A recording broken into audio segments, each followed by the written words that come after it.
Mr. Morano and his Confederates have done here, I mean, there's no denying the fact that it is reprehensible. There was no benefit to be gained even by the persons involved. It wasn't as if they were stealing from these various buildings that they could support some sort of financial trouble they might have or some sort of drug habit. It was just destruction for the sake of destruction.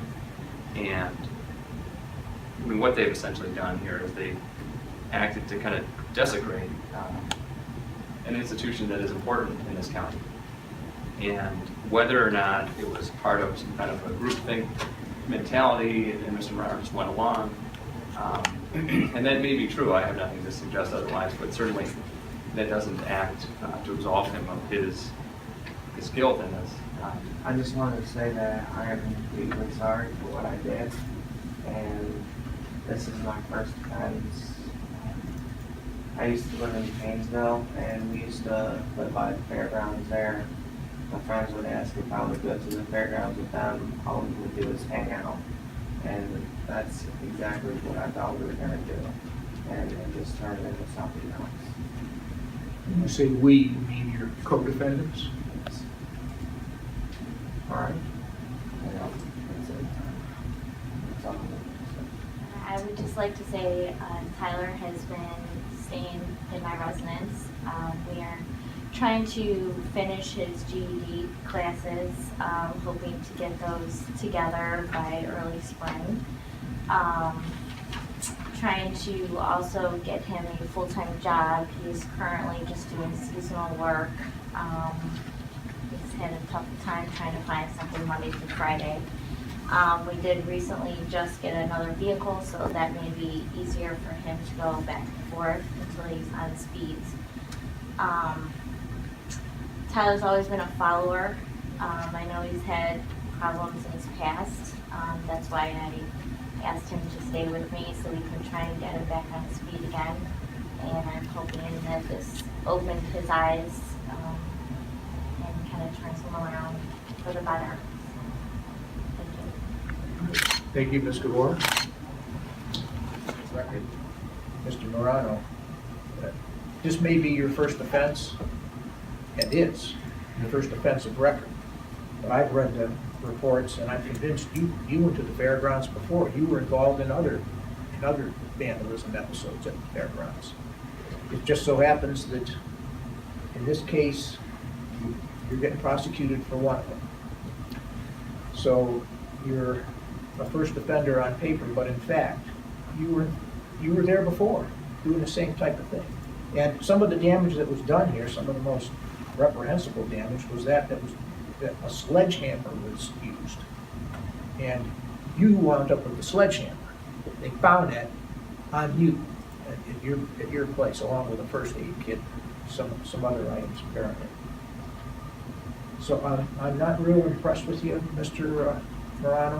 In fact, I'm downright disappointed in you doing this. You didn't have any prior record. You shouldn't have waited to get caught before you quit. The first time you got involved in this kind of activity, there should have been a little voice inside you, and I'll bet there was, that said, no, we can't do this. This isn't right. The fairgrounds is a big place. It's hard to protect.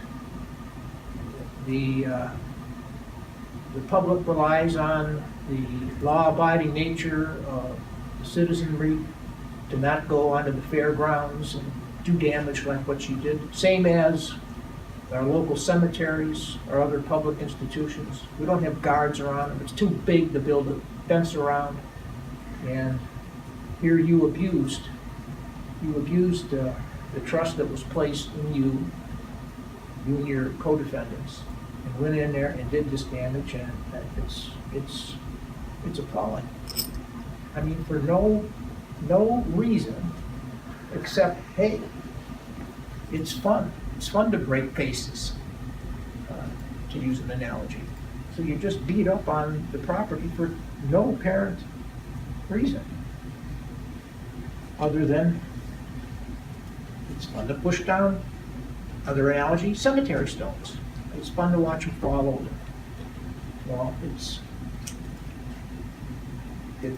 I will say this, you are lucky that you don't have any prior offenses of a serious nature. Because if so, you can go to prison, you're in felony court. Yes, sir. I understand.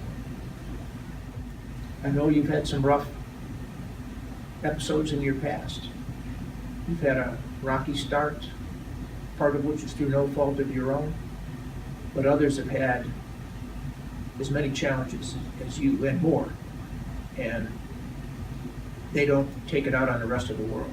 They don't act criminal. It doesn't give you a pass to act as a criminal. And granted, you're not making that argument, but I'm saying to you, you got some difficulties, you've had some in your life, Mr. Voskos pointed out to you.